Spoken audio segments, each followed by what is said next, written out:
How many here believe there's a supreme being, believe there's a God? How many believe there's some power that made the sun, the moon, the stars? How many believe that this stuff didn't just come out here? Somebody wiser than us made it. How many believe there's a God? How many believe there's not a God? All right. Believe there's not a God. All right.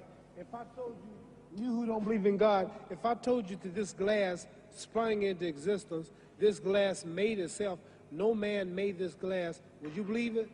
Would you believe if I just told you this thing made itself? No. No. When I tell you, you wouldn't believe it, right? No, somebody's doubting it, yeah, so No, I'm giving you the saying, answer. That's she wouldn't believe it. If I told her this television station popped into existence, it just, no man made it, you said Muhammad Ali's crazy. All right. Well, if this glass can't make itself, if I told you those clothes you have on wove themselves, nobody created them, those clothes made themselves, you wouldn't believe it. But if your clothes didn't make itself, if that glass couldn't make itself, if this building didn't make itself, then how did the moon get out there? How did the stars and Jupiter, Neptune and Mars and the sun, how did nature, how did all this come here if didn't know why is something planning to make it? So what I'm saying is, I believe that we're going to be judged. Should a man like Hitler kill all the Jews and get away with it? Somebody should punish him. Maybe he get it, don't get it now, he get it when he died, in hell for eternity. So what I'm going to do when I get out of boxing is to get myself ready to meet God, because my plane might blow up. Don't planes blow up in this country sometime and crash? Don't people die every day? Not every day. It's a scary thing to think that I'm going to hell to burn eternally forever. So what am I going to do? I'm taking I'm explaining what you asked me a question. You ask me questions, I can't just answer like that. When I get out of boxing or when I'm through, I'm going to do all I can to help people. That's why I'm here with Johnny Walker. Here's a poor man, came all the way to America. Here's a bunch of boys need some money, and somebody is calling me to help them. God is watching me. God don't praise me because I beat Joe Frazier. God don't give nothing about Joe Frazier. God don't care nothing about England or America as far as your wealth is all his. He wants to know, how do we treat each other? How do we help each other? So I'm going to dedicate my life to using my name and popularity, helping charities, helping people, uniting people, bringing people bumming each other because of religious beliefs. We need somebody in the world to help make peace. So when I die, if there's a heaven, I want to see it. Because we live how long? 80 years? The odds are everybody in this room, some of you are going to be dead 20 years from now, some of you are going to be dead 50 years from now, some are going to be dead 30, and some are going to be dead 60, 70 years from now. We all going to die soon. And if you live to be, say, 125 years old, which we don't do, right? Let's say we live to be 250, and you can have sex for 145 of those years. You're going to come to the end after that.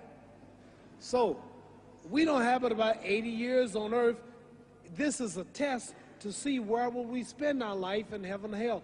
This is not the life now. Your real self is inside you. Your body gets old. Some of you go to look at the fridge, you don't have no teeth. Your hair is leaving you. Your bodies get tired. But your soul and your spirit never die. That's going to live forever. So your body is just housing your soul and spirit.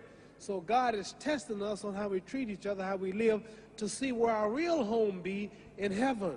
So this physical stuff don't last for so long. So my car, this building is going to be here when the man who built it dead. There have been many kings and queens of England. They're all dead. After this one is gone, another one will come. So we don't stay here. We're just trustees. We don't own nothing. Even your children are not yours. If you think I'm lying, your wife is not yours.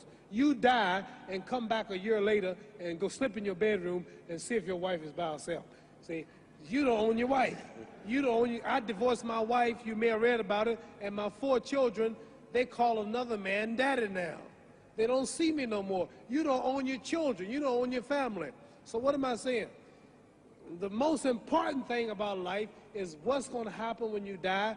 Are you going to go to heaven or hell? And that's eternity. How long is eternity? Let's imagine. Take the Sahara Desert. There's a lot of sand on the Sahara Desert, right? And then imagine that 1 grain of sand represents 1,000 years, and when you in hell burning, when you die and go to hell, you're going to burn forever and ever, no end. How long is that? Give you an idea how long eternity is. Take the Sahara Desert, and I told you to wait 1,000 years. And every 1,000 years, I want you to pick up a grain of sand until the desert is empty. Okay, wait 1,000 years, pick up the first grain. Wait another 1,000 years before you get the next grain. Keep that up until there's no more sand in the desert. Whew. You know how long America's not but 200 years old. We got 800 more years to go before 1,000. So it just scares me to think that I'm going to die one day and go to hell. I'm on an airplane that might blow up. I'm always traveling.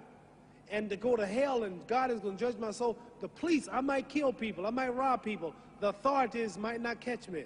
The FBI, Scotland Yard might not catch me. But when I die, somebody's watching me and keeping count. And I can't get away. And I'm going to burn forever and ever and ever. I'll go to heaven. So what am I going to do when I'm through fighting? I only have 16 years to be productive. Get myself ready to meet God and go to the best place. Don't that make sense? Thank you.